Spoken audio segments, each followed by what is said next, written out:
Good evening student. আজকে আমি আমার ইউটিউব ক্লাসে আমি তোমাদের কাছে নিয়ে আসছি money creation by the commercial bank. আমরা জানি money supply control by the RBI, but money creation, that is the credit creation by the commercial bank, অর্থাৎ কমার্শিয়াল ব্যাংক কাগজে কলমে তার হাতে অরিজিনালি যতটা অর্থ থাকে তার কয়েক গুণ অর্থ সে বাজারে তৈরি করতে পারে। অর্থাৎ কমার্শিয়াল ব্যাংকের হাতে যদি ডিপোজিট থাকে 1000 টাকা, তাহলে সে ওখান থেকে 5000 10,000 টাকা কিন্তু বাজারে তৈরি করতে পারে অ্যাকাউন্ট মানি হিসাবি অর্থের হিসাবে। কিভাবে এটা করে, এটা তোমাদের যে কোনো পরীক্ষায় অবজেক্টিভ কোয়েশ্চেন আসে যে কমার্শিয়াল ব্যাংক মানি ক্রিয়েট করে, ক্রেডিট ক্রিয়েট করে, তো ক্রেডিট ক্রিয়েশন ব্যাপারটা কি? তো ক্রেডিট ক্রিয়েশন এইটা জানা থাকলে আমরা সহজেই বুঝতে পারবো যে আরবিআই ইকোনমিতে কি কাজ করছে, কমার্শিয়াল ব্যাংক কি করছে, কিভাবে করছে। তো এখন আমরা শুরু করি কমার্শিয়াল ব্যাংক কিভাবে ইকোনমিতে অর্থের সঞ্চালন করে থাকে তার মানি ক্রিয়েশন আর ক্রেডিট ক্রিয়েশনের মধ্যে দিয়ে। আমরা যখন এটা আলোচনা করছি, আমরা ধরছি, তখন আমরা কিছু অ্যাজাম্পশন করে নেব, অর্থাৎ আমরা কয়েকটা জিনিস আগে জেনে নেব। যেমন bank receive cash deposit from the people, তুমি আমি ব্যাংকের ঘরে যে টাকাটা রাখি, these are called primary deposits. তাহলে which one primary deposit? That is deposit made by the public. তাহলে primary deposits তোমার অবজেক্টিভ কোশ্চেন হিসেবে আসতে পারে। Bank lends money many times more than their cash reserves.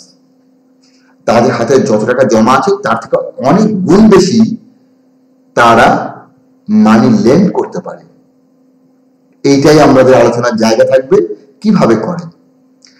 Money was lent by the commercial bank not in the form of cash but in the form of credit entry in the accounts of borrowers. Just হিসাবে credit entry. These credit entries are known as secondary deposit. তাহলে which one secondary deposit, which one primary deposit? আমরা এটা বুঝলাম যে credit entry অর্থাৎ আমি টাকা জমা নিলাম, আমি কমার্শিয়াল ব্যাংকের ঘরে গিয়ে 1000 টাকা রাখলাম, that is the primary deposit. তুমি কমার্শিয়াল ব্যাংকের কাছ থেকে 1000 টাকা লোন নিলে, দ্যাট ইজ সেকেন্ডারি ডিপোজিট। কারণ ব্যাংক তোমার কাছে পাবে, তাহলে ব্যাংক পাবে মানে ব্যাংক তার ঘরে প্লাস দেখাবে 1000 টাকা আসছেই, তাহলে এটা একটা ডিপোজিট, এটা হচ্ছে secondary. Secondary deposit indicate borrowings of the depositors from the banks. Secondary deposit are also called derivative deposits, কারণ একটা ডিপোজিট থেকে আরেকটা ডিপোজিট তৈরি হয়ে যাওয়া, তাই এর নাম হচ্ছে ডেরিভেটিভ ডিপোজিট। তাই তোমাদের অবজেক্টিভ কোশ্চেনে থাকে primary deposit, secondary or derivative deposits. The borrowers can issue check against credit loans in their accounts. The check circulates in economy as money. তাহলে বড়োয়ার যারা তারা চেক ইস্যু করতে পারে এগেইনস্ট ক্রেডিট বা loan in their accounts. The cheque circulates in the economy as money. তাহলে cheque যেটা circulate হবে ইকোনমিতে সেটা মানি হিসেবেই থাকবে। প্রাইমারি ডিপোজিট মানে আমি যেটা জমা দিলাম। সেকেন্ডারি ডিপোজিট যেটা তুমি লোন নিয়ে হচ্ছে total demand deposit held by the people in the commercial bank. Total demand deposit with the banks are many times more than cash reserves of the commercial banks. This is because the commercial banks know by way of their historical experience that all the depositors would not come in the banks to withdraw their deposits by way of cash. Total demand deposit with the banks are many times more than the cash reserves. তার হাতে যত টাকা আছে তার থেকে তার demand deposit অনেক অনেক বেশি। কারণ কমার্শিয়াল ব্যাংক জানে সমস্ত ডিপোজিটার্স একসঙ্গে এসে তাদের টাকা চাইবে না। If experience shows that withdrawals are generally around 10% of demand deposits, তাদের হিস্টোরিক্যাল এক্সপিরিয়েন্স থেকে দেখছে যে সাধারণত তাদের হাতে যে পরিমাণ মানি থাকে তার 10% ডিমান্ড ডিপোজিট রাখলে হবে। The banks need to keep only 10% of deposits cash reserves. তাহলে ক্যাশ রিজার্ভ হিসেবে দেখলো যে তার হাতে 10% রাখলেই হবে, 90% যদি সে ধার দেয় কোনো অসুবিধা নেই। All demand deposit held by the people serve as money supply in the economy, just like cash held by the people. Demand deposit serving as money supply is called bank money. তাহলে যে demand deposit মানি সাপ্লাইটা করছে সেটাকে বলা হচ্ছে bank money. This money is created by the banks, তাই bank money. তাহলে what is bank money?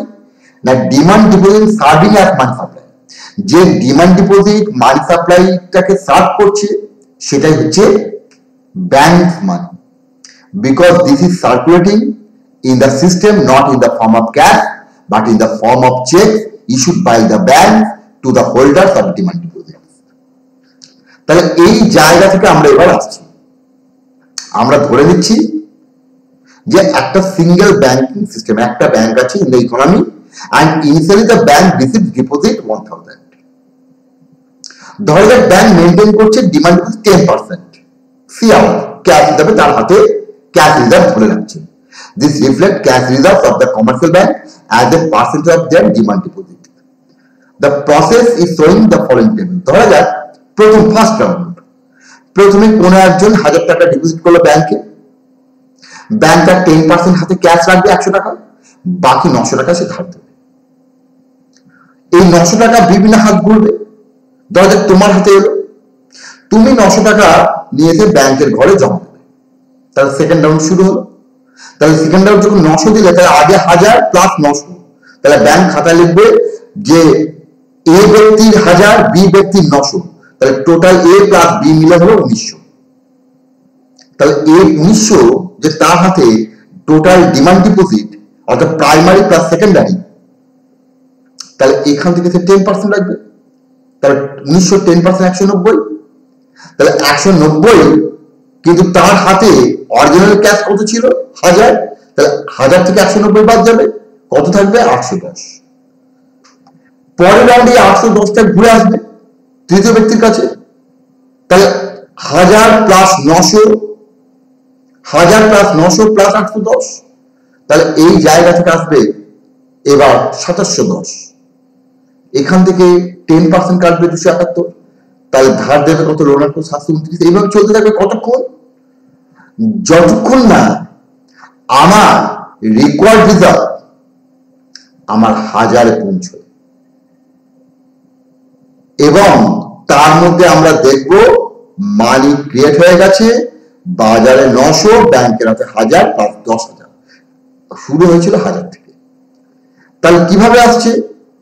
In the first round, bank received deposit of 1000. The cash reserve to tackle the liability of 1000 is equal to rupees 100. কারণ যদি যে 1000 টাকা রেখেছে সে যদি চাইতে আসে, তখন আমাকে তো ম্যানেজ করতে হবে, তাহলে আমি কিছু টাকা ক্যাশ রাখি, তাহলে 10%, implying that bank have excess reserve কত 1000 minus 100, 900, which they can use for the purpose of lending.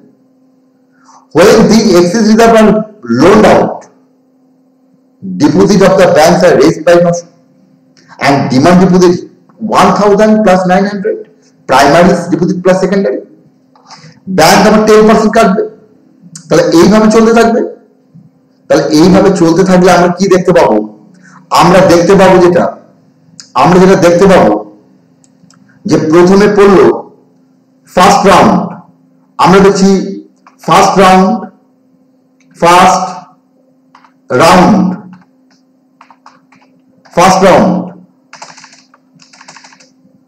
Second round,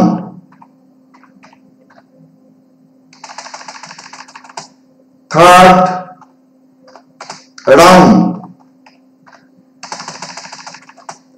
fourth round, এইভাবে চলতে থাকবে, এইভাবে চলতে থাকবে। তাহলে আমরা কি দেখবো, ফার্স্ট রাউন্ডে কত জমা পড়েছে 1000, সেকেন্ড রাউন্ডে কত হলো, ঘুরে এলো 900, থার্ড রাউন্ডে কত এলো 810, ফোর্থ রাউন্ডে কত হলো 729। যতক্ষণ টাকাটা লোন সৃষ্টি হওয়ার ক্ষমতা থাকবে ততক্ষণ এটা চলতে থাকবে। তাহলে এইভাবে জিনিসটা চলতে থাকবে। তাহলে ইকোনমিতে মোট কত হলো, তাহলে আমরা যোগ করি মোট, তাহলে আমরা মোট যোগ করছি 1000 প্লাস 900 প্লাস 810 প্লাস 729 প্লাস চলছে। এখন আমরা যদি এখান থেকে 1000 কে কমন নিই 1000, তাহলে আমরা লিখতে পারি 1 প্লাস কত লিখবো 9/10 প্লাস কত লিখবো 81/100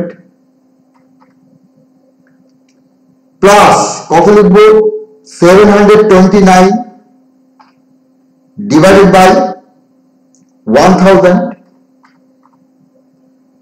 এভাবে চলতে থাকবে।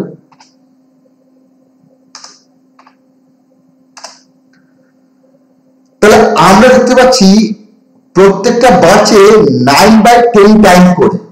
একের সঙ্গে 9/10 টাইমস গুণ করলে দ্বিতীয় পদ, এর সঙ্গে 9/10 গুণ করলে থার্ড টার্ম, এর সঙ্গে 9/10 গুণ করলে ফোর্থ টার্ম। তার মানে 9-10 গুণ করে এগোচ্ছে, সংখ্যাটা বাড়ছে। তাই গুণিতক ভাবে বাড়ছে 9/10, তাই একে বলা হয় জিওমেট্রিক প্রোগ্রেশন। তাহলে জিওমেট্রিক প্রোগ্রেশনে যদি দেখা যায় যে রেশিও কমন রেশিও, অর্থাৎ এখানে কমন রেশিওটা হচ্ছে 9/10, তাহলে আমরা যদি দুটো পদকে ভাগ করি তাহলে আমরা পাবো কমন রেশিও কত 9/10। 9/10 divide by 1, 8100 divide by 9/10, 729 1000 by divided by 81/100। তাহলে সবসময় কমন রেশিও 9/10। তাহলে এই কমন রেশিওর ক্ষেত্রে যদি এইভাবে আমাদের এগোয় জিনিসটা, তাহলে এইভাবে যাচ্ছে 1000 1 প্লাস 9/10 9/10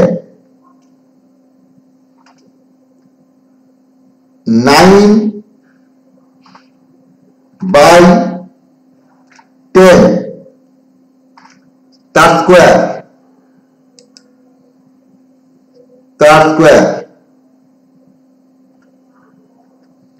প্লাস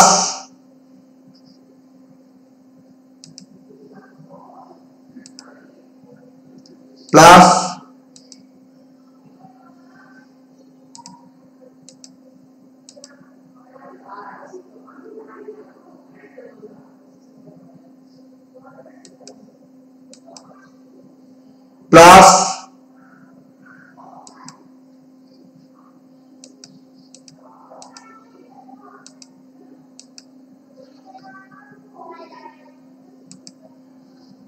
প্লাস কি লিখবো 9/10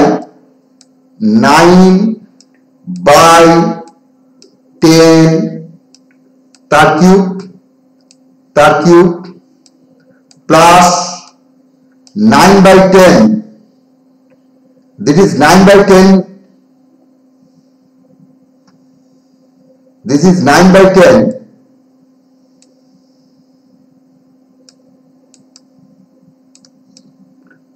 9/10 কিউব, 9/10 4 এইভাবে যাবে। তাহলে এদের যে যোগফল, অর্থাৎ এদের যে যোগফল আমরা নিয়ে আসবো, এদের যে যোগফল নিয়ে আসবো, তাহলে 1000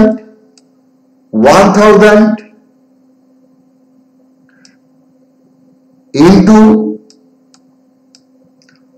1 minus 9/10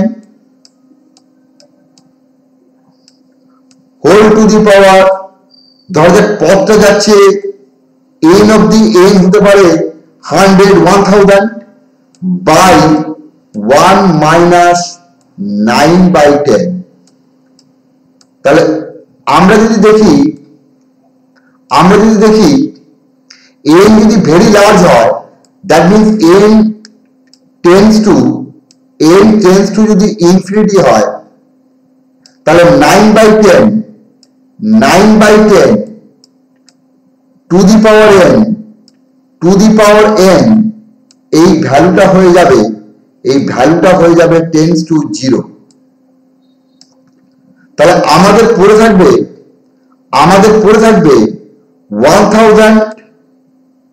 1000 into 1 by 1 minus 9/10 equal to 1000 into 1 by 1/10, that means equal to 1000 primary যে deposit into 10, that is CRR, cash reserve ratio, যেটা ডেইলি ক্যাশ রিজার্ভ সে হাতে রাখছে, ইকুয়াল টু 10,000। অর্থাৎ ক্রেডিট মানি ক্রিয়েট করলো, মানি তৈরি করলো, মানি ক্রিয়েশন 10,000 1000 থেকে। তাহলে এই জায়গাটা আমরা নিয়ে আসছি এইভাবে, অর্থাৎ 10% ইনিশিয়াল ডিপোজিট। তাহলে আমাদের 1000 টাকা থেকে আমরা ক্রিয়েট করছি 10,000, 1 by CRR 10% into cash reserve. তাহলে আমরা ক্যাশ রিজার্ভ কত 1000, CRR কত 10%, তাহলে 1 by 10% মানে 10 এর 100, তাহলে 1 এর 10। তাহলে আমরা এই জায়গাটা চলে আসছি। তাহলে 1 by 10%, 10 এর 1 তাহলে 100। তাহলে আমরা যদি এই জিনিসটাকে পুরোটা দেখি, তাহলে এখানে আমরা যে ক্রেডিট ক্রিয়েশন, এটা ডিপেন্ড করছে দুটো জিনিসের উপর। কি কি? Number 1, cash balance with commercial banks which they can use as cushion money for the creation of credit। তাহলে cash balance with commercial bank can use as a cushion money, emergency fund, that is SLR, যার নাম দিয়েছিলাম আমরা SLR। higher the cash balances, greater the money creation। যত বেশি cash balance হবে তত মানি creation বেশি হবে, credit creation, capacity of the commercial bank. CRR, higher the CRR, lower the capacity to create money। যত CRR বেশি রাখতে চাইবে, 10, 12, 15, 20, তত মানি ক্রিয়েশন কম হবে। যত CRR কম হবে, মানি ক্রিয়েশন বেশি হবে। তাহলে মানি ক্রিয়েশনের সঙ্গে CRR অর্থাৎ ক্যাশ রিজার্ভ মেনটেন করছে, সেটা inversely related. Besides the CRR cash which the commercial bank ought to keep, the banks may hold excess reserve that as vault cash। Higher the vault cash, lower would be the capacity to create money। তাহলে CRR ছাড়া যত বেশি bank তার access রিজার্ভকে রাখতে চাইবে, অর্থাৎ vault cash যেটাকে বলা হয়, তাহলে মানি সাপ্লাইটা কমে যাবে। তাহলে যত বেশি ব্যাংক তার হাতে এক্সএলআর রাখতে চাইবে, তত ক্রেডিট ক্রিয়েশন কমে যাবে। তাহলে কমার্শিয়াল ব্যাংক কিভাবে ক্রেডিট ক্রিয়েট করে, মানি ক্রিয়েট করে, এইটা হচ্ছে কমার্শিয়াল ব্যাংকের একটা প্রধান কাজ। তাহলে আশা করা যায় এইটা তোমরা বুঝতে পেরেছো। যদি কারোর কোথাও প্রবলেম থাকে, সমস্যা থাকে, তাহলে লিখে জানাবে। ভালো লাগলে লাইক করবে, শেয়ার করবে, সাবস্ক্রাইব করবে, বেলটাতে রিং করে রাখো, যাতে পরবর্তী ক্লাসগুলি জানতে পারো। ওকে, থ্যাংক ইউ।